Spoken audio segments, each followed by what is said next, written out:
Assalamualaikum dan salam sejahtera. Nama saya Syamila binti Muhammad Zalani dan hari ini saya ingin membentangkan tentang kajian kolerasi. Okey, buat pertama sekali kita ingin mengenal pasti ataupun mengetahui apa itu reka bentuk penyelidikan kolerasi. Okey, dalam reka bentuk penyelidikan kolerasi ini, penyiasan akan menggunakan ujian statistik hubungan untuk menerangkan dan mengukur tahap perkaitan ataupun hubungan antara dua atau lebih pemboleh ubah ataupun set skor. Dan seterusnya, penyelidik tidak akan cuba untuk mengawal atau memanipulasi pemboleh ubah seperti dalam eksperimen. Sebaliknya, mereka akan mengaitkan menggunakan statistik kolerasi, dua atau lebih markah untuk setiap orang. Contohnya, seperti motivasi seorang pelajar dan skor pencapaian pelajar bagi setiap individu. Jadi kat situ ada dua pemboleh ubah lah, iaitu motivasi seorang pelajar dengan yang keduanya adalah skor pencapaian pelajar bagi setiap individu. Seterusnya perkembangan kajian kolerasi. Sejarah penyelidikan kolerasi merujuk kepada tema asal-usul dan perkembangan ujian statistik kolerasi dan prosedur untuk menggunakan dan mentafsir ujian statistik. Ahli perangkawan yang mula-mula mengenal pasti prosedur untuk mengira kolerasi statistik adalah pada akhir abad ke-19. Manakala pada akhir abad ke-1800-an, iaitu akhir abad ke-18 lah, Carl Pearson telah mengembangkan yang formula yang biasa yang kita gunakan hari ini dengan penggunaan pelbagai prosedur statistik seperti analisis faktor, anggaran kebolehpercayaan dan regresi. Penyelidik boleh menguji model yang terperinci pemboleh ubah menggunakan prosedur statistik kolerasi. Seterusnya, kita ingin tahu bilakah waktu yang sesuai untuk menggunakan kajian kolerasi ini. Jadi di sini ada tiga lah keadaannya.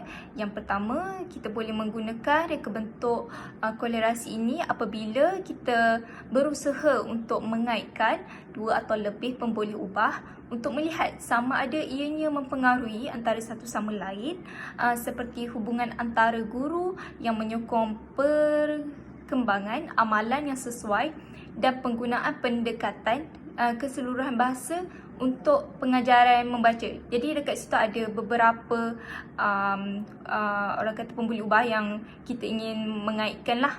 Okey. Seterusnya, reka bentuk ini membolehkanlah kita mengamalkan reka bentuk ini membolehkan kita meramalkan hasil seperti ramalan bahawa keupayaan kualiti persekolahan, motivasi pelajar, akademik kerja khusus mempengaruhi pencapaian pelajar.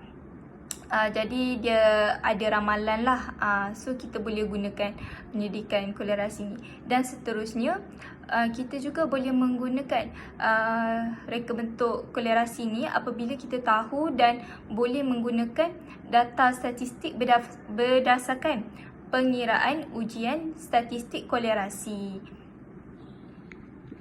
Baiklah, seterusnya kita ingin mengetahui apakah jenis-jenis reka bentuk kolerasi ni. Jadi pada dasarnya dia terbahagi kepada dua bentuk. Yang pertama adalah reka bentuk penerangan dan yang kedua adalah reka bentuk ramalan. Saya akan terangkan sedikit mengenai reka bentuk penerangan. Reka bentuk penerangan ni adalah untuk meneroka dan menerangkan tahap hubungan yang berlaku di antara dua atau lebih pemboleh ubah. Pengkaji menerangkan perkaitan di antara dua atau lebih pemboleh ubah ni. Dia juga mengumpul data sekali pada satu masa dan seterusnya pengkaji menganalisis dapatan semua responden sebagai satu kumpulan sahaja. Dan pengkaji juga memperolehi sekurang-kurangnya dua mata skor daripada seorang individu Dan seterusnya pengkaji memperolehi dapatan kajian menerusi ujian statistik kolerasi. Seterusnya saya akan terangkan sedikit mengenai reka bentuk jenis ramalan lah. Okey, reka bentuk ramalan ni adalah untuk meramalkan hasil tertentu dalam satu pemboleh ubah daripada satu pemboleh ubah yang lain yang berfungsi sebagai peramal. Jadi pengkaji mengenal pasti pemboleh ubah yang menjangkakan keputusan atau kriteria, dan pengkaji juga meletakkan perkataan ramalan di tajuk kajian. Seterusnya pengkaji melibatkan dua jenis pemboleh ubah, iaitu pemboleh ubah peramal dan juga pemboleh ubah kriteria, dan seterusnya pengkaji dapat meramalkan hasil yang dijangkakan melalui pemboleh ubah kriteria. Seterusnya adalah ciri-ciri utama reka bentuk kolerasi. Di sini ada terbahagi kepada 3 kategori. Okey, yang pertamanya adalah paparan skor. Dan paparan skor ini dapat dikenal pasti sama ada 2 jenis, iaitu peta taburan ataupun matrik. Dan yang seterusnya adalah hubungan antara skor, dapat dikenal pasti sama ada jenis arah, bentuk ataupun tahap. Dan seterusnya adalah analisis pemboleh ubah pelbagai, sama ada kolerasi separa, regresi berganda dan meta-analisis. Saya akan menerangkan langkah-langkah menjalankan kajian kolerasi. Baiklah, langkah pertama adalah menentukan sama ada kajian kolerasi bertujuan terbaik masalah kajian. Jadi sebagai pengkaji kita kena tahu adakah kajian ini sesuai untuk dijalankan secara kolerasi.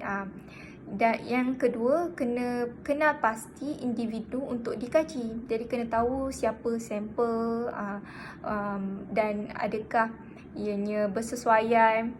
Seterusnya kena kenal pasti 2 atau lebih langkah untuk setiap individu dalam kajian, sebab nama pun kolerasi, jadi kita kena ada macam hubungan. So pemboleh ubah dia kena 2 atau lebih lah. Seterusnya langkah yang keempat, pengumpulan data dan pantau potensi ancaman. Jadi kena lakukanlah kiranya kena jalankan sesi pensampelan untuk mendapatkan data-data. Dan seterusnya adalah langkah 5, iaitu analisis data dan wakilkan keputusan. Di sini maksudnya bila dah ada data, kemudian dah dapatlah keputusan yang dicari, kemudian langkah akhir pula adalah mentafsir keputusan tersebut. Okey, apakah isu etika yang timbul dalam pengendalian penyelidikan kolerasi ini? Okey, isu yang etika yang timbul dalam banyaklah fasa proses penyelidikan kolerasi ini. Contohnya dalam pengumpulan data, etika yang berkaitan dengan sampel yang mencukupi, kekurangan kawalan dan kemasukan seberapa banyak peramal yang mungkin. Seterusnya dalam analisis data, penyelidikan memerlukan penyataan yang lengkap penemuan untuk memastikan saiz, kesan dan penggunaan statistik yang sesuai. Analisis tidak boleh membuat data. Kita boleh membuat data. Maksudnya macam kalau data tu kita tak boleh nak manipulasi lah. Data is data. Okey. Dalam merekod dan membentangkan kajian, penulis hendaklah memasukkan pernyataan tentang hubungan dan bukannya musabab. Kesediaan untuk berkongsi data dan penerbitan dalam outlet ilmiah. Maksudnya dia penyertaan dia mengenai hubungan, bukannya dalam bentuk sebab, bukannya dalam bentuk sebab musabab. Okey. Sekian itu saja daripada saya. Terima kasih.